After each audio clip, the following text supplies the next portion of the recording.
Good morning. Okay, let's get right down to it. Low carb dieting and exercise combined.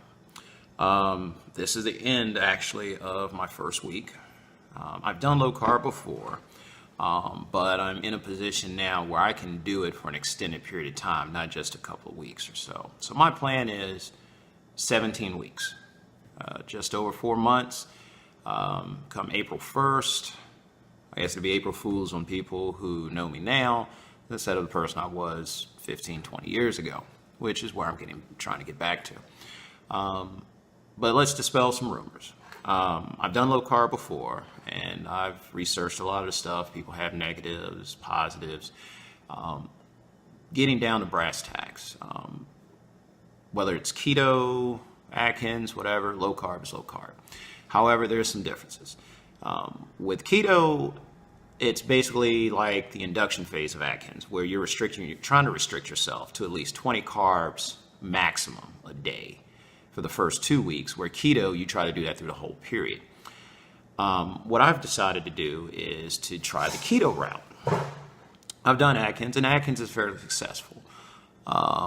Just background, I'm not a medical professional, not a trainer, none of that. I'm just a regular person. I'm actually a professional pilot, so I'm in a sedentary job, which makes it even more difficult to keep off weight because you're not moving around as much. You're basically sedentary, sitting in an aircraft for a few hours a day.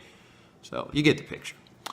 Okay, day one, stepped on the scale, 261.8 pounds. Not my heaviest, thank goodness, but close enough to it. So I started that last Friday with the commitment to do the 17 weeks. Doing keto, combining it with exercise. Yes, you can lose weight by just dieting. There's no question about that. You will lose weight by just dieting. Weight loss is 90% diet. But you want to exercise for multiple reasons. One, stress relief. Two, it will aid in the weight loss. And three, it also helps maintain or retain more of your muscle mass as you're losing weight, because you are going to burn off some muscle by dropping weight this way. But this will help you retain it, tone up, and also as you drop off weight, you drop off enough weight, you don't want sagging skin. So, I'm 40 years old. So I'm not in my 20s, you can tell, I'm not in my 30s. I've just turned 40 years old just a couple months ago. So this is December, and I turned 42 months ago. So my metabolism, of course, is a lot slower than I was 20 years ago. So that's one thing that people my age were fighting. So if this can help somebody else, then this is all worth it. My weigh-in today, we'll cut down to it, 250.4 pounds. So that's 11.4 pounds in 1 week. Now, do I expect to keep this through the whole thing? No. Anybody who's done low carb or any type of dieting knows that initially the first 2 to 3 weeks and maybe up to the first month, you're going to lose a lot of water weight, which isn't a bad thing because you feel good about it. You are lighter.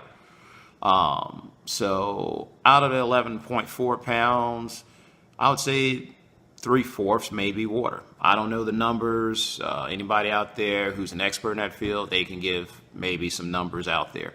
But in the first few weeks, you're going to see a lot of weight loss, which is good because it's less weight on your ticker here.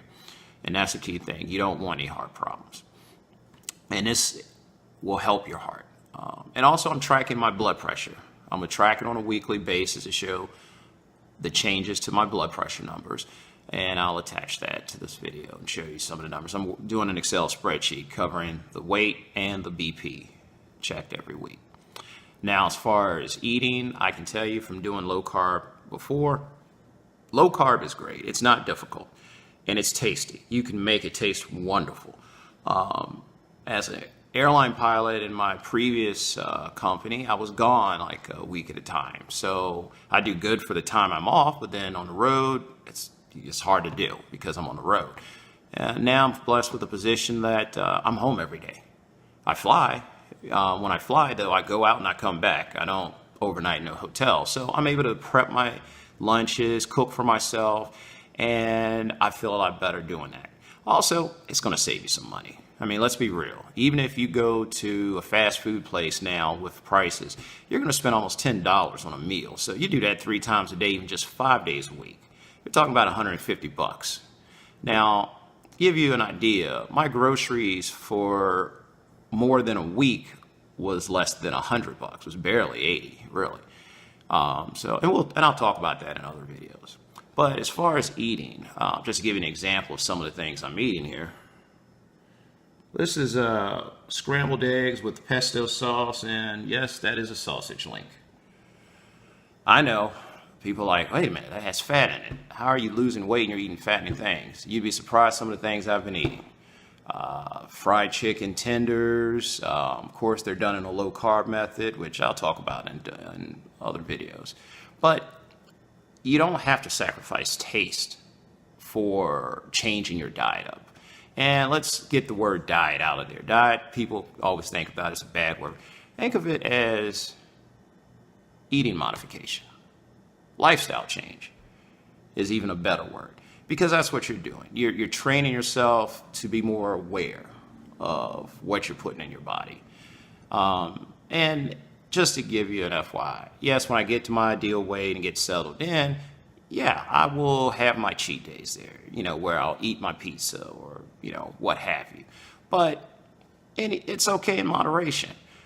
But focusing on the weight loss right now, I'm just doing a low carb and I'm sticking with it. And so I'll keep updates weekly. And I hope this helps somebody out there. As far as the workouts, I keep it basic. I'll do cardio. And the numbers I throw out here, I don't expect anybody to start off, because I've been kind of doing this for the last 6 months anyway, off and on. So I'm up to these numbers. But I do about 32 minutes on an elliptical 2 to 3 times a week. And I'm averaging a little over 4 miles every session. So it's a pretty good pace. You may not start off as that. And I'll tell you, I hated ellipticals a year ago, but was forced to use an elliptical because I was in a car accident and I couldn't lift weights or anything. And I didn't want to gain weight while I was doing my recovery. So the only thing I could do was the elliptical. And I was started off at a mile. I would start off saying, okay, let me do 15 minutes. Then let me add 2 minutes to that. Okay, now let me add another 2 minutes. Okay, let me add 5 minutes now.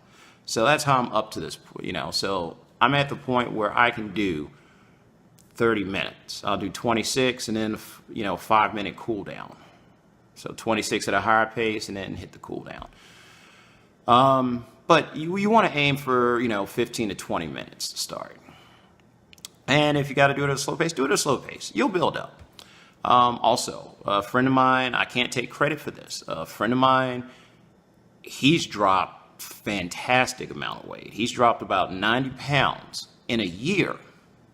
And I'm not sure what his diet part was, but the exercise part was just walking on a treadmill with an incline. And he's at the point now where he's doing 2 hours a day on an incline.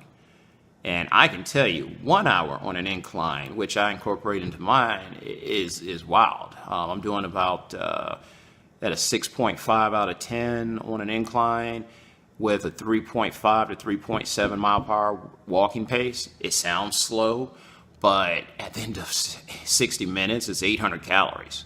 So yeah, it might be slow pace, but it does count. So I try to do that, alternate, do that twice a week. Or what I'll do is the days I lift, I will do 30 minutes on a treadmill after the lift. So it adds up to about 2 to 3 hours a week. So I'll do at least 1 to 2 full 60-minute sessions a week, substituting that for the elliptical. And then on the days I lift, I'll do 30 minutes after lifting. So expect to spend an hour in a gym. Yes, I'm spending 6 to 7 days in the gym. I know it's a lot of work. Somebody's out there saying it, but you know what? If you want to do this, you want to drop some weight, you want to get into better shape, you got to get off the couch. I'm sorry. If that's offensive to somebody, so be it. But the fact of the matter is, you got to put in some type of work to get this done. So I make an effort to do so. Join a gym. There's gyms that offer $10 a month memberships. And I know someone's like, oh, I just can't fit it into my day. You can fit it into your day. It's choosing what you want to give up to fit it in. I'm not saying give up sleep. Sleep is important, but maybe not stay up as late. Get up an hour and a half early so you can go to the gym, work out, and then get ready to go to work. Okay, I have kids. Yes, I have a child too in elementary school, and he's with me more than half the time. So yeah, I drop him off at school, and if I'm going to work, I go to work. But if I have time, then I drop him off at school, come back and work out, then go to work. I like working out before I go to work. It makes me feel good. It gets me energized. Some people are late night workout. You have to find what works for you. I've done late night workouts, and it actually helped me sleep good that night. But for this, I prefer to stick with my early mornings. So before I have breakfast, I'll work out. I'll keep you posted, and if you like it, please give me some likes, and we'll see how this goes.